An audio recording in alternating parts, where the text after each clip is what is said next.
अस्सलाम वालेकुम, मेरा नाम आसफ़ा है और अपने चैनल आसफ़ाज़ होम कुकिंग में आपको खुशामदीद कहती हूँ। आज एक और बहुत ही मज़ेदार सब्ज़ी की रेसिपी शेयर कर रही हूँ। आलू और गवार की फली की सब्ज़ी बना रही हूँ, बहुत टेस्टी बनती है और बहुत आसान सी रेसिपी है। रेसिपी आपने मुकम्मल देखनी है, रेसिपी अच्छी लगी लाइक भी ज़रूर करना है। तो चलें बनाना शुरू करते हैं।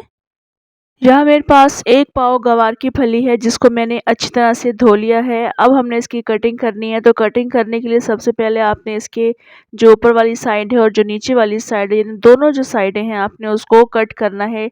ये हम निकाल देंगे, नीचे वाली साइड भी ज़रूर निकालेंगे और उसके बाद फिर हम इसको कट करेंगे। और कट करने का तरीका ये है कि आप इसको अपनी मर्ज़ी से बड़े-बड़े पीसेस भी रख सकते हैं, यानी इस तरह से आप हाफ़ भी कर सकते हैं एक फली में से, या फिर इससे भी आप ज़्यादा छोटे पीसेस कर सकते हैं। जिस तरह से आपको मुनासिब लगता हो उस तरह से आप इसके छोटे पीसेस करके भी आप इसको कुक कर सकते हैं। तो इस तरह से देखिए मैंने इसको 2 पीसेस में डिवाइड कर दिया है। अब उसके बाद मज़ीद मैं इसको 2 पीसेस में डिवाइड कर दूँगी, यानी टोटल मैं एक फली में से 4 या 5 पीस निकालूँगी। तो इस तरह से तमाम फलियाँ साफ़ कर लेंगे और उसके बाद हम इसको रखते जाएँगे एक प्लेट में।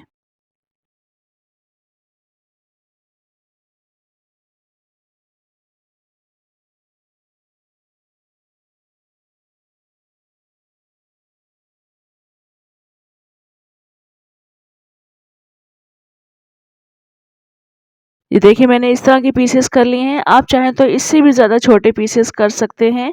तो अभी मैंने ये तमाम फलियाँ काट ली हैं। अब हम इनको पकाना शुरू करेंगे। यहाँ मैंने एक पैन में हाफ़ कप ऑयल ऐड किया है। इसमें एक दरमियाने साइज़ की प्याज़ को काट कर शामिल करेंगे। फलियों के हिसाब से प्याज़ भी हम कम ही शामिल करेंगे और इसको हम मिक्स कर लेंगे प्याज़ को।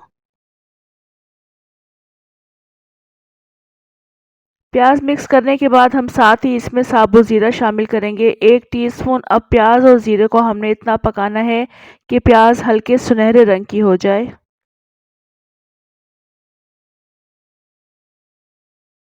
प्याज़ इस वक्त सुनहरे रंग की होना शुरू हो चुकी है, तो अब हम इसमें टमाटर शामिल कर देंगे।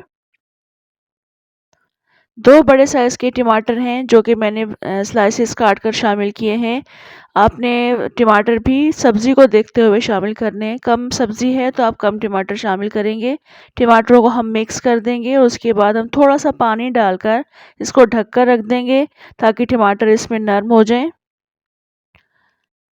इस वक्त तकरीबन 4 से 5 मिनट गुज़र चुके हैं, टमाटर नरम हो चुके हैं, तो बस मिक्स करते रहेंगे और टमाटरों को काफ़ी अच्छा हम मैश कर लेंगे।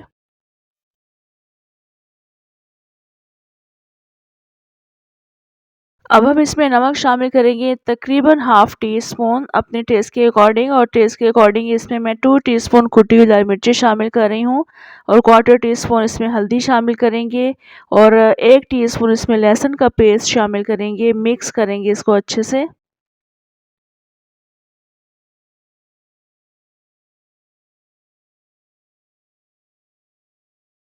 मसालों को 1 से 2 मिनट भून लेने के बाद हम इसमें गवार की फली शामिल कर देंगे। गवार की फली हमने इसमें सिर्फ मिक्स करनी है और उसके बाद हम इसमें आलू शामिल कर देंगे। गवार की फली बहुत जल्दी नरम हो जाती है, तो हमने इसके साथ ही आलू को शामिल करना है।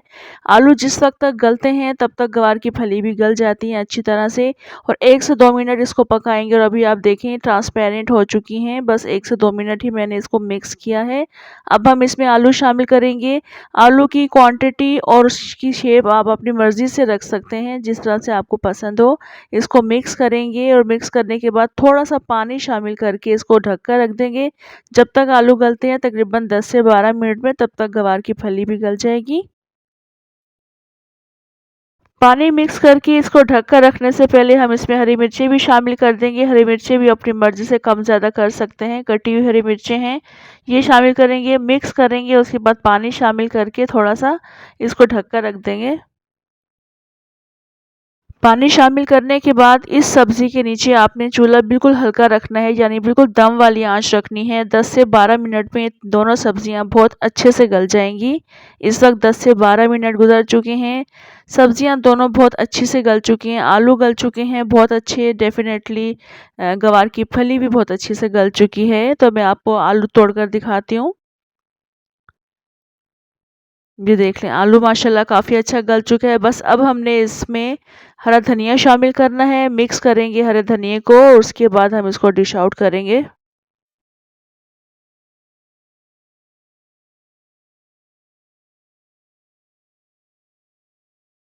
गवार की फली को मैंने आलू के साथ बनाया है, ये बाकी दूसरी सब्जियों के साथ भी बनाई जा सकती है, बैंगन के साथ बहुत अच्छी लगती है।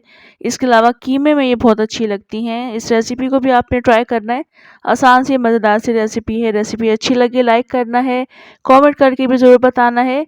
इंशाल्लाह नेक्स्ट मज़ेदार सी रेसिपी के साथ दोबारा आऊँगी, तब तक के लिए इजाज़त दें। अल्लाह हाफ़िज़।